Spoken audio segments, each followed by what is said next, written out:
Assalamualaikum warahmatullahi wabarakatuh.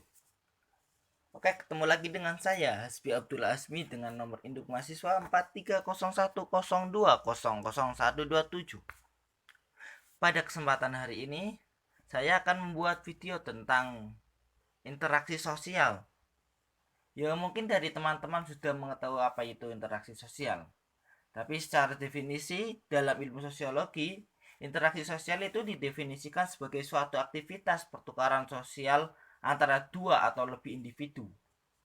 Interaksi sosial dapat dilihat dari berbagai jenis, baik itu secara kelompok seperti 2 sampai 3 individu ataupun kumpulan yang lebih besar lagi. Peran interaksi sosial dalam kehidupan masyarakat atau aktivitas sehari-hari itu sangat besar. Munculnya sosialisasi dalam aktivitas sosial itu dipicu oleh adanya interaksi sosial. Selain itu, dengan adanya interaksi sosial, suatu tatanan masyarakat yang dapat membentuk kepribadian setiap individu juga akan terbentuk. Berlangsungnya suatu proses interaksi sosial itu didasarkan pada berbagai faktor. Yang pertama itu ada faktor imitasi, yang kedua itu ada faktor sugesti, yang keempat itu ada faktor identifikasi, dan yang kelima itu ada faktor simpati. Syarat interaksi sosial itu ada dua. Yang pertama itu harus adanya komunikasi. Yang maksud dalam adanya komunikasi seperti ada pengirim sama ada yang penerima. Yang syarat kedua itu harus adanya kontak sosial. Yang dimaksud kontak sosial itu seperti individu antar individu, kelompok dengan kelompok, dan individu dengan kelompok. Teori interaksi sosial menurut Georg dan Erving Hartman itu menyatakan pada abad ke-9 dan abad ke-20 itu menyatakan bahwasanya teori teori interaksi sosial itu ada dua. Yang pertama teori interaksionisme simbolik, yang kedua itu teori dramatologi. Yang pertama itu interaksionisme simbolik. Itu menurut Georg Hartman atau sering disebut MIT itu menyatakan bahwasanya interaksi sosial terjadi karena penggunaan simbol-simbol yang memiliki warna. Simbol tersebut itu menciptakan makna yang memicu adanya interaksi sosial antar individu. Sedangkan teori dramatologi itu dikonsepkan oleh Erwin Hoffman. Menurut Hoffman, interaksi sosial itu seperti suatu petunjuk seni, sebab dan dalam interaksi sosial ada dua jenis kehidupan, yaitu backstage atau sering diartikan dengan belakang panggung, dan juga frontstage atau di depan panggung. Jenis-jenis interaksi sosial sendiri itu ada 5. Ada komunikasi nonverbal, ada kerjasama, ada pertukaran sosial, konflik, kompetisi, dan kepentingan sosial. Sedangkan bentuk interaksi sosial itu ada dua. Yang pertama yaitu proses asosiatif, itu seperti yang positif-positif untuk merangkul seseorang. Sedangkan yang kedua itu ada proses disosiatif, itu lawan dari proses asosiatif. Oke, pada gambar pertama ini adalah sebuah contoh teori interaksi simbolik, di mana di situ digambarkan bahwasanya ada penjual angkringan akan memberikan piring kepada pembeli.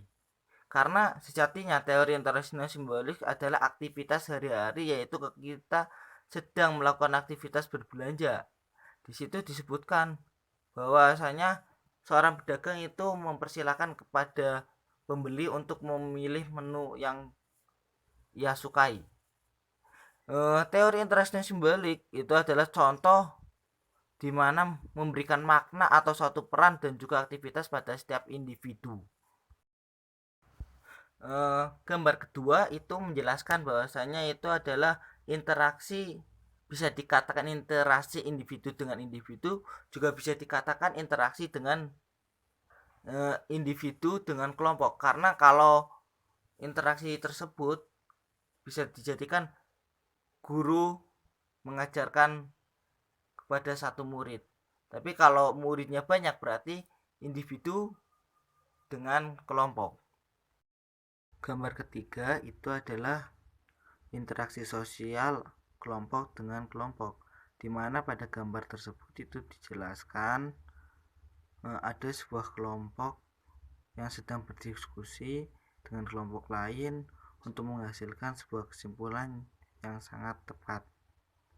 Oke, pada gambar berikutnya itu ada sebuah contoh dari jenis interaksi sosial dalam bentuk komunikasi nonverbal. Dicontohkan itu ada sebuah anak yang sedang berinteraksi melewati telepon genggamnya, yaitu interaksi dalam aktivitas media sosial. Selain itu, jenis komunikasi ini dapat disampaikan pula melalui pakaian atau gaya kita, sehingga dalam hal ini berkaitan dengan teori interaksionisme simbolik. Oke teman-teman, gambar berikutnya atau gambar yang terakhir ini ada sebuah interaksi sosial yang termasuk dalam bentuk interaksi sosial proses asosiatif, di mana proses asosiatif itu ada kerjasama, ada akomodasi, ada asimilatif. Sedangkan gambar tersebut itu mencontohkan proses asosiatif dalam bentuk akomodasi, di mana akomodasi itu ada toleransi, karena kerjasama antar dua kelompok itu tidak memandang ras, suku, budaya, dan yang lain-lainnya. Intinya semua itu kita sama-sama manusia dan kita bertujuan sama untuk sosial. Oke, sekian dari saya. Kalau ada tutur kata atau kesalahan tolong mohon dimaafkan karena saya juga sama-sama belajar. Lillahi taufiq wal hidayah. Wassalamualaikum warahmatullahi wabarakatuh.